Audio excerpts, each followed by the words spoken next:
खुलुमबाय स्टुडिअ दं आं राजिब बसुमतारी आरो बे समाव आसाम सरकारनिफ्राय दायना फोथायनाय एबा खाना फोथायनाय आरो सुबुं लांखारनायफोरनि सायाव एबा दायना फोथायनानै एबा दायनानि एबा खाना फोथायनायनि जाहोनाव माखासे बोलि जानांनाय बैफोरबायदि सुबुं आरो नखरनो जास्टिस होनाय आरो बैफोरनि हेंथायै गोख्रों खामानि मावनो थाखाय बे समाव आसाम सरकारनिफ्राय थांखि लादों आरो बे समाव माखासे बाथ्राखौ मख'नांगोन दि गोलाव समनिफ्रायनो जोंनि BTR ओनसोलावबो लोगोसे आसाम रायजोआवबो गुबुन गुबुन रायजोफोरावबो बेफोरबायदि खाना फोथायनायनि थाखाय गोबां दाय गैयै सुबुंफोरा बोलि जानांदों, गोबां दाय गैयै सुबुंफोरा जिउ फोजोबनो गोनां जादों आरो गोबां गामि ओनसोलफोराव बेफोरबायदि खाना फोथायनाय दायना फोथायनायफोरनि थाखाय गोबां गामियाव सिलिंखार जादों, गोबां बेफोरबायदि मेल मिटिं जानानै गोबां माने बेफोरबायदि सोरनिबा जिउआ खहा जादों। बेखौ नोजोर होनानै बे समाव आसाम सरकारनिफ्राय गोख्रों थांखि लादों आरो जाय बिथांमोना बेफोरबायदिनि थाखाय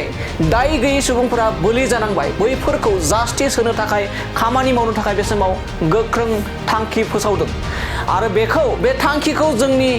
BTR ओनसोलावबो बे समाव दैथायहरनायखौ बे समाव नुनो मोननाय जादों, जेराव जोंनि BTR ओनसोलावबो बेफोरबायदि खाना फोथायनायजों गोबां मानि सिलिंखार जादों, गोबां मानि दाय गैयै सुबुंफोरा जिउ जोबनांगौ जादों।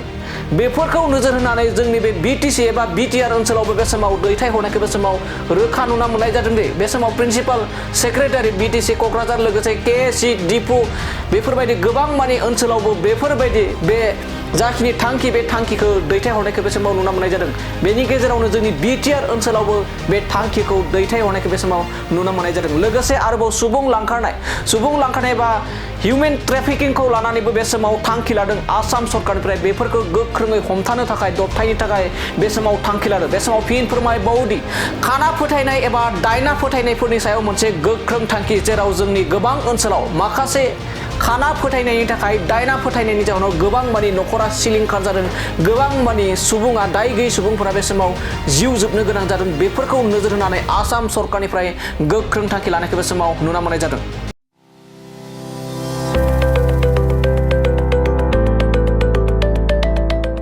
मोनसे गोजोनथाव खौरां,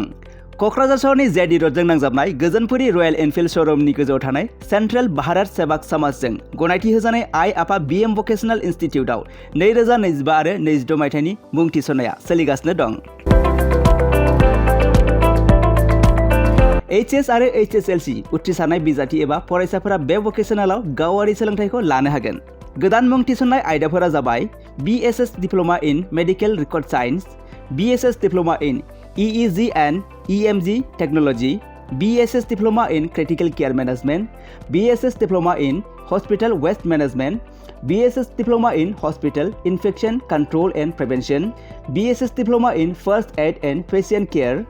BSS Diploma in Physical Assistant, BSS Diploma in ECG Technician, BSS Diploma in Hospital Administration, BSS Diploma in Hospital Sterilization Technician Assistant, Certificate in Dietitian, Certificate in Old Age Care,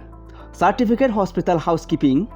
Lab Assistant, Pharmacy Assistant, Certificate in Emergency Medical Service, Certificate in Pulmonary Function Test एबा PFT Technician, Certificate in Awareness of HIV/AIDS, Certificate in Anti-Malaria Training आरो लोगोसे Office Management Courses, Computer Courses आरो Communicative and Soft Skill Educationनि कर्सफोरखौ 2 बोसोरनि गेजेरावनो आबुं खालामनानै BSS एबा भारत सेवाक समाजजों गनायथि होजानाय डिप्ल'माखौ लानो हागोन।